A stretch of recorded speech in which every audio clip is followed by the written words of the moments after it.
President al-Assad affirms Syria's keenness to enhance cooperation with Iran at the economic level in a manner that goes in line with the distinguished political and historical relations between the two countries. Terrorists blow up Yalga bath house in Aleppo and destroy adjacent old buildings.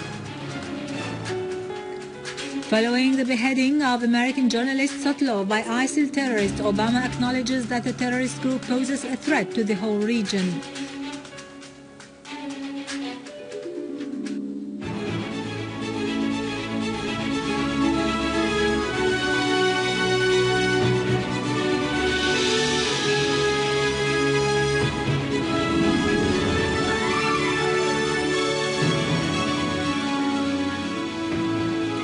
Good afternoon, ladies and gentlemen, and welcome to our news for today. President Bashar al-Assad received today Engineer Rustam Qasimi, head of the Iranian-Syrian Economic Relations Development Committee, and the delegation accompanying him. Talks centered on the economic cooperation between Syria and the Iranian Islamic Republic and the prospects of developing such cooperation and enhancing it in various sectors in the interest of both friendly people. Qasimi praised Syria's confrontation of the war to which it has been exposed and his country's appreciation of the Syrian people's sacrifices in the face of terrorism, which has not prevented them from continuing their pioneer role within the axis of resistance. Qasimi stressed the Iranian leadership's keenness to work with Syria to consolidate the factors of its steadfastness and Iran's readiness to offer its expertise and all that is necessary to help Syria in terms of the reconstruction file. On his part, President al-Assad affirmed Syria's keenness to enhance cooperation and coordination with Iran at the economic level in a manner that matches the distinguished political and historical relations between the two countries. President al-Assad affirmed that the Syrian people welcome Iran's readiness to contribute to the file of reconstruction, as well as the readiness of other friendly countries in this respect, voicing high appreciation for Iran's stand on Syria's side in the face of the schemes that target the people of the region and their common interests.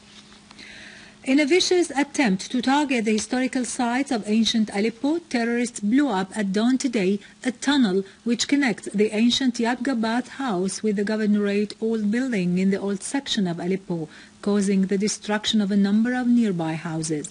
Our TV camera registered the scenes of destruction in the place.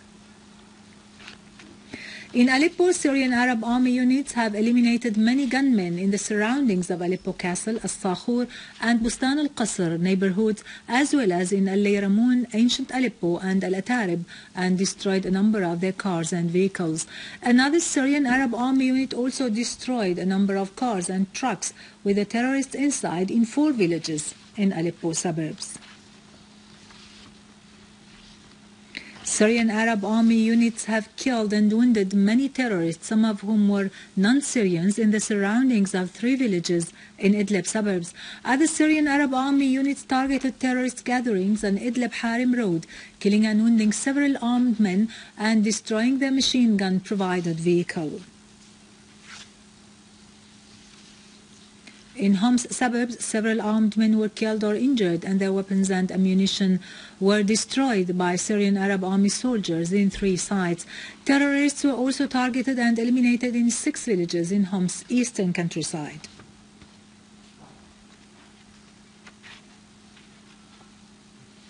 Syrian Arab army units also killed and wounded a number of armed men northeast of Busra Sham in Dar'a suburbs. In the city of Dar'a, the Syrian Arab army targeted and destroyed a number of vehicles that were coming from the Jordanian borders in the direction of Kharab al-Shaham and Tafas villages and killed the terrorists inside. They also foiled an infiltration attempt by terrorists in the direction of the center of Dar'a, killing and wounding some of them. Another infiltration attempt by armed men in the direction of Sasa was also thwarted. Their machine gun-provided vehicle was destroyed. The Syrian Arab army continues to advance in Jobar in Damascus, destroying terrorist hideouts and combing a number of buildings in other areas in the governorate of Damascus countryside.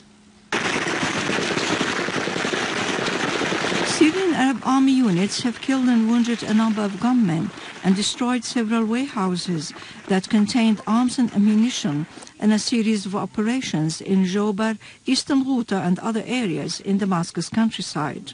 The army seized a terrorist hideout and podiums designed for launching mortar shells and locally made rockets, and took control of a number of buildings and houses in the center of Jobar, which had been used by terrorists. Syrian Arab Army units also defused a number of explosive devices planted by terrorists. A number of military operations have been meanwhile carried out in Zamalka, Arbin and Ain Tarma, where the Syrian Arab Army scored direct hits among the terrorists and destroyed their arms and ammunition. Other gunmen were eliminated in Alia farms in Douma.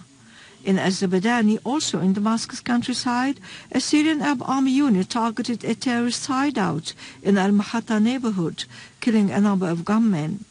Syrian Arab Army soldiers moreover targeted terrorist gatherings in Al-Husseiniya and Khan al-Sheikh in Damascus' southwestern suburbs. Several gunmen were killed or wounded. A series of military operations were also executed in South and Najjar farm. Many gunmen were killed or wounded and their hideouts were destroyed.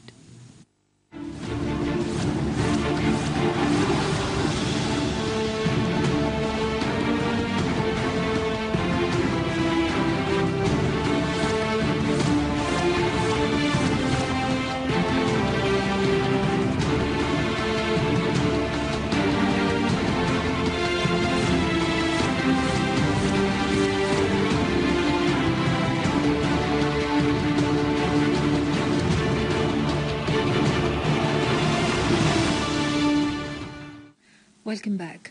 Following the crime of beheading the American journalist Stephen Sotlof by ISIL terrorists, U.S. President Barack Obama said that the terrorist group poses a threat not just to Iraq, but to the region as a whole. Obama pointed out that the U.S. will exert all efforts to eradicate the terrorist organization and will not succumb to threats. The UN Secretary General Ban Ki-moon expressed outrage and heinous act of beheading the American journalist Stephen Sotlof by the so-called ISIL terrorists, the second American to be executed after slaying journalist James Foley. For its part, the White House announced the terrorist group ISIL represents a threat to the world peace and that all efforts will be made to eradicate its danger. Head of the Foreign Affairs Committee in the House of Representatives, Ed Royce, said that the U.S. Secretary of State John Kerry will be summoned by the Congress for a hearing session on ways of combating ISIL threats, adding that this did not mean sending U.S. troops to the area, but conducting intensive airstrikes on ISIL targets. Iraqi armed forces continued to chase ISIL terrorists in the districts of Salah Tikrit and al-Anbar. Iraqi fighter jets conducted airstrikes on ISIL positions in Tikrit, killing one of ISIL leaders named Abd al-Samad Abdul Karim Mahdi. An Iraqi source stressed that a mass exodus by the terrorists have been detected in Salah ad-Din province after sustaining heavy losses. Finally, in the wake of the Israeli aggression on Gaza Strip, the UN General Commissioner for Palestinian Refugees, Crimble, called for lifting the Israeli siege on Gaza. Crimble pointed out that rebuilding Gaza could take more than a decade to finish. He added that more than 20,000 Palestinian homes were destroyed, as the infrastructure was also heavily damaged. With this, we end our news for today. Thank you for watching. For more details about Syria and the region and to view this bulletin again, you can always visit our website in English, syriaonline.sy. Now to latest business and market news with Vani Gunjan, but after a short break.